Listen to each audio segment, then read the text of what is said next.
भाग्य का लिखा कभी नहीं मिटता। पंडित और यमदूत की कहानी, जीवन का सच।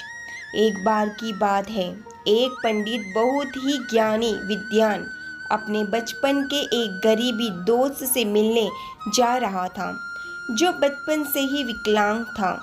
पंडित का मित्र बहुत दूर गांव में रहता था और उसे अपने मित्र के गांव पहुंचने के लिए कई छोटे छोटे गांवों से होकर गुजरना पड़ता था। रास्ते में उसे एक आदमी मिला, वह आदमी भी उसके साथ चलने लगा। पंडित ने सोचा कि इतने लंबे रास्ते पर साथ होना अच्छा है, इसलिए उसे कोई आपत्ति नहीं थी। पंडित ने उस आदमी का नाम पूछा तो आदमी ने बताया कि उसका नाम महाकाल है। पुजारी जी को नाम बड़ा अजीब लगा, पर उससे आगे उनका नाम पूछना ठीक नहीं समझा। दोनों चलते रहे। जल्द ही वे एक गांव में पहुंचे। वहां महाकाल ने पंडित से कहा, आप आगे बढ़े, मुझे इस गांव में एक संदेश देना है। मैं तुम्हें आगे रास्ते में मिलूंगा। रास्ते में पंडित को पता चला कि भैंसे ने एक आदमी को मार डाला है। जल्द ही महाकाल पंडित के पास लौट आए। चलते चलते दोनों गांव के बाहर पहुंच गए। वहां उन्होंने एक छोटा सा मंदिर देखा।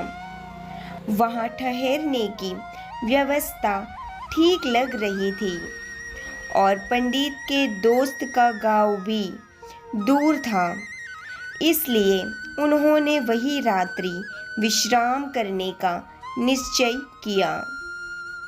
पंडित ने महाकाल से कहा, थकावट बहुत हो गई है, इसलिए हमें यहीं आराम करना चाहिए। हम कल सुबह फिर निकलेंगे। महाकाल ने उत्तर दिया, ठीक है, लेकिन मुझे पास के गांव में किसी को कुछ वस्तु देनी है, इसलिए मैं वह देकर वापस आऊँगा। इतना कहकर महाकाल चले गए। थोड़ी देर बाद पंडित ने देखा कि गांव से धुआं उठ रहा है और धीरे धीरे पूरे गांव में आग लग गई है। यह वही गांव था जहां महाकाल गए थे। यह देखकर पंडित चकित हो गया और मन ही मन सोचने लगा, यह महाकाल जहां भी जाता है, इसमें किसी प्रकार का नुकसान क्यों होता है? जरूर कुछ गड़बड़ है। कुछ देर बाद महाकाल मंदिर लौटे। सुबह होते ही दोनों अपने गंतव्य की ओर चलने लगे। कुछ समय बाद एक और गांव आया और महाकाल ने पंडित से कहा, आप आगे बढ़िए, इस गांव में मुझे भी कुछ काम है, इसलिए मैं आपसे बाद में रास्ते में मिलूंगा। यह कहकर महाकाल चले गए। इस बार पंडित आगे नहीं बढ़ा और महाकाल के पीछे चला गया, ताकि वह देख सके कि वह कहाँ जाता है और क्या करता है। जब पंडित महाकाल पर नजर रख रहे थे, तो उन्होंने सुना कि एक व्यक्ति को सांप ने काट लिया और उस व्यक्ति की मौके पर ही मौत हो गई। पंडित वहां कुछ नहीं बोले और दोनों अपने अपने रास्ते चलते रहे। थोड़ी देर बाद पंडित अपने आप को पूछने से नहीं रोक सके और महाकाल से बोले, आप जहां भी जाते हैं, किसी न किसी तरह का नुकसान हो ही जाता है। क्या आप हमें बता सकते हैं कि आखिर होता क्या है? महाकाल ने पंडित को उत्तर दिया, आप तो ज्ञानी मालूम होते हैं, इसीलिए मैं आपके साथ चलने लगा, क्योंकि ज्ञानी का संग सदैव अच्छा होता है। लेकिन फिर भी तुम यह नहीं समझते कि मैं वास्तव में कौन हूँ? पंडित ने उत्तर दिया, मैं समझ गया हूँ, लेकिन फिर भी मैं अपना संदेह दूर करना चाहता हूँ। यदि आप अपना परिचय ठीक से दे सके तो मेरे लिए यह आसान हो जाएगा। महाकाल ने उत्तर दिया, मैं यमदूत हूँ, यमराज का सेवक हूँ। यमराज मृत्यु के देवता के आदेश से मैं उन लोगों को मारने आया हूँ जिनकी आयु पूरी हो चुकी है।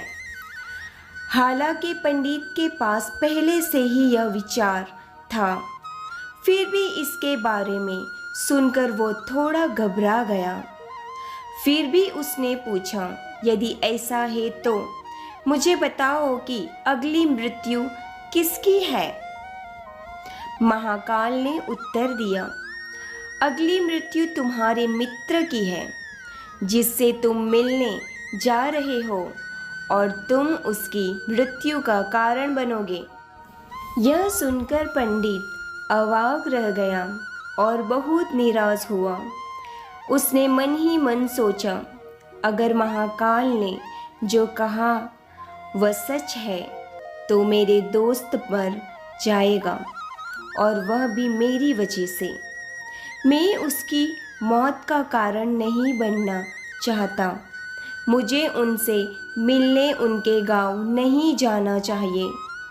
पंडित यह सोच ही रहे थे कि महाकाल ने कहा, मुझे पता है कि तुम क्या सोच रहे हो, लेकिन तुम अपने दोस्त से नहीं मिलोगे तो भाग्य नहीं बदलेगा। तुम्हारे मित्र की मृत्यु निश्चित है, और यह अगले कुछ क्षणों में होने वाली है। महाकाल के मुख से यह बात सुनकर पंडित चौंक गए, क्योंकि महाकाल उनके मन की बात पढ़ सकते थे। इससे पंडित को विश्वास हो गया कि महाकाल वास्तव में यमदूत थे। इसीलिए वह तुरंत अपने गांव लौटने के लिए वापस मुड़ गया। परंतु जैसे ही वह पीछे मुड़ा, उसने देखा कि एक मनुष्य उसकी ओर तेजी से आ रहा है। जब आदमी करीब आया तो पंडित को एहसास हुआ कि यह उसका दोस्त है, जिससे वह मिलने जा रहा है। उसे देखकर पंडित को एहसास हुआ कि उसका दोस्त बहुत थका हुआ है, और ऐसा लग रहा है कि वह लंबे समय से उसका पीछा कर रहा है। जैसे ही दोस्त पंडित के पास पहुंचा, अचानक गिर पड़ा और उसकी मौत हो गई। पंडित ने चकित नेत्रों से महाकाल की ओर देखा, मानो पूछ रहा हो कि मेरे मित्र को क्या हुआ है। महाकाल समझ गए और बोले, तुम्हारा मित्र पिछले गांव से तुम्हारा पीछा कर रहा था, लेकिन गूंगा और एक पैर से विकलांग होने के कारण तुम तक नहीं पहुंच सका। ना तो वह तुम्हारे पास पहुंच सका, ना ही तुम्हें बुला सका। उसने आप तक पहुंचने के लिए अपने शरीर की पूरी ताकत लगा दी, लेकिन बुढ़ापे में शरीर में इतनी ताकत नहीं होती है। इसलिए आपके दोस्त की मृत्यु दिल का दौरा पड़ने से हुई, और आपकी वजह से उसने अपने शरीर की सीमा को पार कर लिया। वह तुम्हारे पीछे दौड़ रहा था। पहुंचने की कोशिश यह सुनकर पंडित को एहसास हुआ कि जरूर महाकाल कोई यमदूत थे। पंडित ज्ञानी व्यक्ति थे और जानते थे कि मृत्यु को कोई नियंत्रित नहीं कर सकता, और सभी को एक ना एक दिन मरना ही है। लिहाजा उस वक्त उन्होंने खुद को संभाला। पंडित ने उत्सुकतावश पूछा, क्या आप बता सकते हैं कि मेरी मृत्यु कब और कैसे होगी? महाकाल ने उत्तर दिया, यद्यपि यह जानना किसी भी सामान्य प्राणी के लिए उचित नहीं है, क्योंकि कोई भी जीव अपनी मृत्यु के बारे में जानकर परेशान हो जाता है। लेकिन आप एक बुद्धिमान व्यक्ति हैं और आप अपने मित्र की मृत्यु को किस प्रकार स्वीकार कर पाए, यह देखकर मुझे ऐसा लगता है कि आप अपनी मृत्यु के बारे में जानकर भी विचलित या परेशान नहीं होगे। तुम आज से ठीक 6 महीने बाद किसी दूसरे राजा के राज्य में फांसी से मर जाओगे, और आश्चर्य की बात यह है कि तुम स्वयं भी अपनी फांसी को सहर्ष स्वीकार कर लोगे। महाकाल जाने लगे, क्योंकि अब उनके पास पंडित के साथ चलने का कोई कारण नहीं था। महाकाल के जाने के बाद पंडित ने अपने दोस्त के लिए मृत्यु के बाद के सभी संस्कार किए और अपने गांव लौट आया। कोई भी व्यक्ति कितना भी ज्ञानी क्यों ना हो, अपनी मृत्यु के बारे में जानने के बाद वह व्याकुल हो जाता है और मृत्यु से बचने का प्रयास करता है। पंडित ने भी ऐसा ही किया। चूँकि पंडित एक प्रसिद्ध विद्वान थे, यहाँ तक कि राजा भी उसके बारे में जानते थे। उसने सोचा कि राजा के पास कई बुद्धिमान मंत्री हैं और हो सकता है कि वे उसकी मृत्यु से संबंधित समस्या का समाधान खोजने में उसकी मदद कर सके। इतने में पंडित राजा के दरबार में पहुँचे और राजा को सारी बात बताई। राजा ने इस समस्या को अपने मंत्रियों के साथ साझा किया और उनसे सलाह मांगी। काफ़ी विचार विमर्श के बाद यह तय हुआ कि अगर पंडित की बात सच है तो 6 महीने बाद उसकी मृत्यु हो जाएगी, लेकिन उसके लिए उसे दूसरे राज्य में जाना होगा। यदि वह राज्य से बाहर नहीं जाते हैं तो उसकी मृत्यु को टाला जा सकता है। इसलिए पंडित के महल में रहने की व्यवस्था की गई और राजा की अनुमति के बिना कोई भी व्यक्ति उससे नहीं मिल सकता था।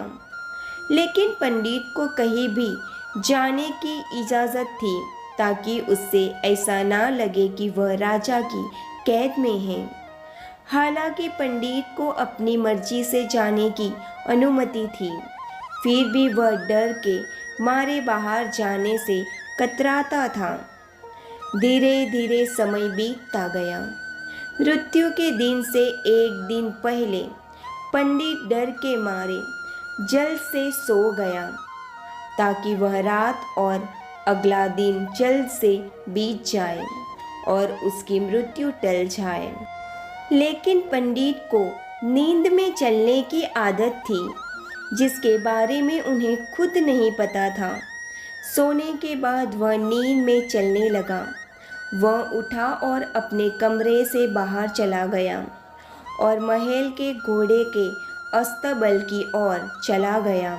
ना तो किसी ने उसे रोका और ना ही किसी प्रकार की पूछताछ की, क्योंकि सभी नौकर जानते थे कि वह राजा का विशेष अतिथि था। अस्तबल में पहुंचकर उसने सबसे तेज घोड़ा उठाया और राज्य से बाहर चला गया।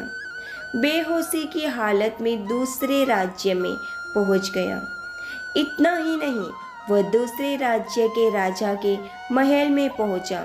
यह संयोग था कि जब पंडित महल में प्रवेश कर रहे थे तो सभी लोग और पहरेदार सो रहे थे, इसलिए किसी ने उन्हें रोका या पूछताछ नहीं की।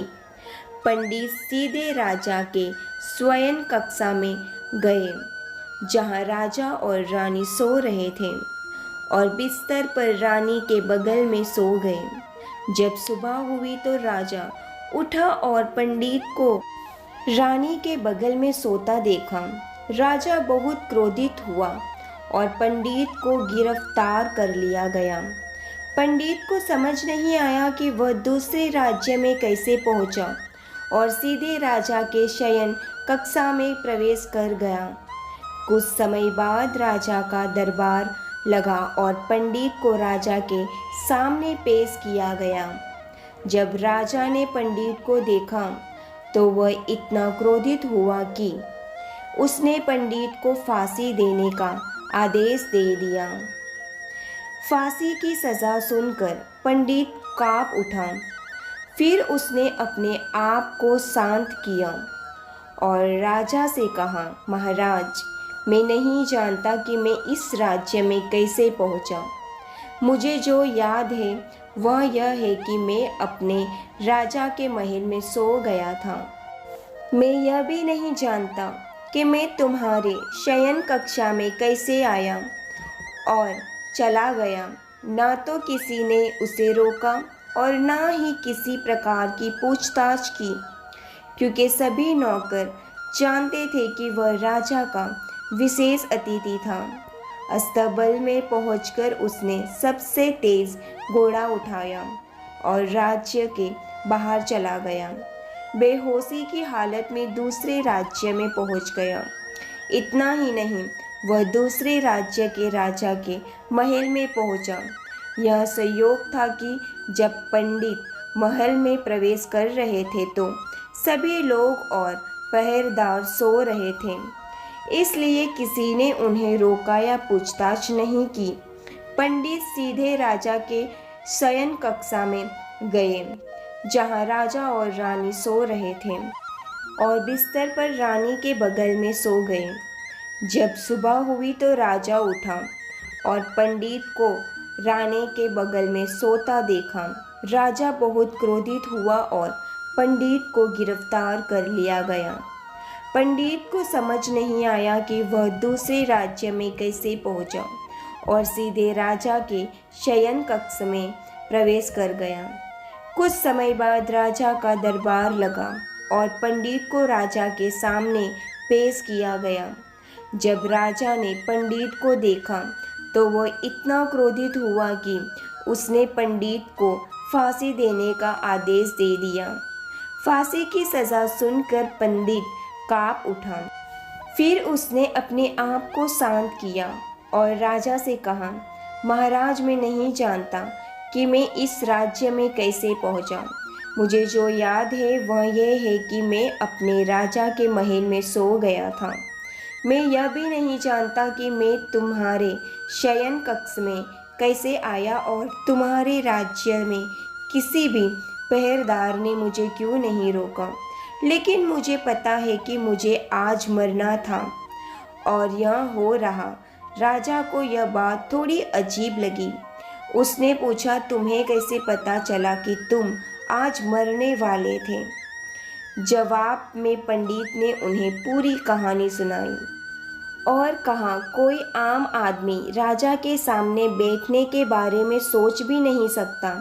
मैं रानी के बगल में राजा के कमरे में सोने के बारे में सोच भी कैसे सकता हूँ? यह पूरी तरह से आत्महत्या होगी। मैं इस तरह मरने के लिए दूसरे राज्य से क्यों आऊँगा? राजा को पंडित की बात थोड़ी ठीक लगी, लेकिन क्या उसे लगा कि पंडित सजा से बचने के लिए बहाना बना रहा है? चूंकि पड़ोसी राज्य का राजा उसका मित्र था, उसने तुरंत कुछ सैनिकों के साथ राजा को एक पत्र भेजा और पंडित के शब्दों की सत्यता का प्रमाण मांगा। शाम होने से पहले ही सैनिक लौट आए और उन्होंने राजा को बताया। पड़ोसी राजा का जवाब, पंडित ने जो कुछ भी कहा है वह सच है और हम भी नहीं जानते कि वह आधी रात में वहां कैसे पहुँचे। उसे मृत्युदंड देना उचित नहीं होगा, लेकिन अब एक नई समस्या खड़ी हो गई है। चूंकि राजा ने पहले ही पंडित को मौत की सज़ा सुनाई थी, बिना पूरी कहानी जाने अब अगर पंडित को फांसी नहीं दी गई तो राजा के बयान का अपमान होगा, और अगर राजा की बात मानने की सज़ा दी गई तो पंडित गलत तरीके से मर जाएगा।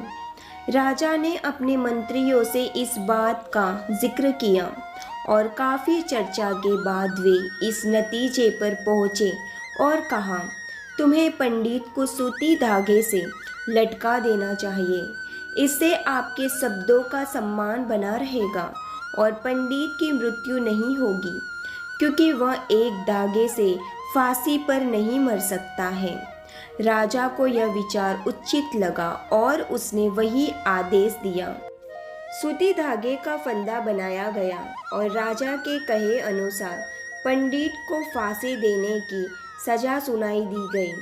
पंडित को भी विश्वास था कि रुई का एक भी धागा उसे नहीं मारेगा, इसलिए वह भी खुशी खुशी फांसी पर चढ़ने को तैयार हो गया। लेकिन जैसे ही पंडित को फांसी दी गई, सूत का धागा टूट गया, लेकिन उसने टूटने से पहले अपना काम किया। धागे से पंडित के गले की नस कट गई और वह तड़प तड़प कर जमीन पर पड़ा था। हर धड़कन के साथ उसके गले से खून निकल रहा था और कुछ ही पलों में उसका शरीर बिल्कुल शांत हो गया था। वह मृत्यु है। सभी लोग हैरान से यह सब देख रहे थे और किसी को विश्वास ही नहीं हो रहा था कि एक कमज़ोर धागा किसी की जान ले सकता है। लेकिन घटना घटी और नियति ने अपना काम कर दिया। संभावनाएं और सबक। अगर पंडित ने महाकाल से उनकी मृत्यु के बारे में नहीं पूछा होता तो वे राजा के महल में कैद होकर हर दिन डर के बजाय अगले 6 महीने तक बहुत बेहतर जीवन जीते। इसलिए ईश्वर ने हमें भविष्य जानने की क्षमता इसलिए नहीं दी है कि हम अपना जीवन बेहतर तरीके से जी सकें। एक पंडित की मृत्यु का संबंध उसके मित्र से था, क्योंकि यदि वह अपने मित्र से मिलने नहीं जा रहा होता तो उसे रास्ते में महाकाल नहीं मिलते और पंडित उससे उसकी मृत्यु से संबंधित प्रश्न नहीं पूछते। जो कुछ होना है वह होना बाकी है। हम कितनी भी सावधानी बरतें या जो भी उपाय करें, लेकिन हर घटना और उस घटना का पूरा ताना बाना पूर्व निर्धारित होता है, जिससे हम जरा सा भी इधर उधर नहीं कर सकते। वहाँ अगर पंडित अपने दोस्त से मिलने नहीं गया होता और उसका दोस्त बचपन से ही गूंगा और अपाहिज नहीं होता तो उसकी मौत नहीं होती, क्योंकि ऐसे में वो पीछे से आवाज़ देकर अपने दोस्त को रोक सकता था। यानी कुदरत ने उन्हें बचपन से जो विकलांग दी थी उसका संबंध उनकी मृत्यु से था। प्रकृति ने जो कुछ भी बनाया और बनाया है वह किसी न किसी कारण से है और उससे अस्तित्व पर सवाल उठाना गलत है, क्योंकि हर व्यक्ति, वस्तु या स्थिति किसी न किसी घटना से जुड़ी होती है जो होनी है। इसी प्रकार यदि स्वयं पंडित को उसके सोने के विकास के बारे में पता होता तो वह राजा को पहले ही इस बात का उल्लेख कर देता। यदि वह राजा के महल से बाहर आया होता तो कोई पहरेदार उसे अवश्य रोकता। राजा कुछ ऐसी व्यवस्था कर सकता था जिससे पंडित नींद में उठकर कहीं, यानी हर घटना के घटित होने के लिए प्रकृति पहले ही सारे बीज बो देती है, जो आपने निश्चित समय पर अंकुरित होकर उस घटना के घटित होने में अपना योगदान देते हैं। इसलिए प्रकृति से लड़ने का कोई मतलब नहीं है, क्योंकि हम नहीं जानते कि किस घटना के घटित होने के क्या कारण होंगे और उन कारणों से संबंधित बीज कब, कहाँ और कैसे बोए गए हैं, और इसे ही हम सरल शब्द में भाग्य कहते हैं। आशा करती हूँ दोस्तों आपको ये हमारी कहानी अच्छी लगी होगी। अच्छी लगी हो तो प्लीज़ लाइक और शेयर जरूर कीजिएगा। चैनल पर नए हो तो चैनल को सब्सक्राइब जरूर कीजिएगा ताकि हमारा सबसे पहले वीडियो आप तक सबसे पहले पहुँचे। वीडियो के अंत तक बने रहने के लिए आप सभी का दिल से बहुत बहुत धन्यवाद। जय श्री कृष्ण।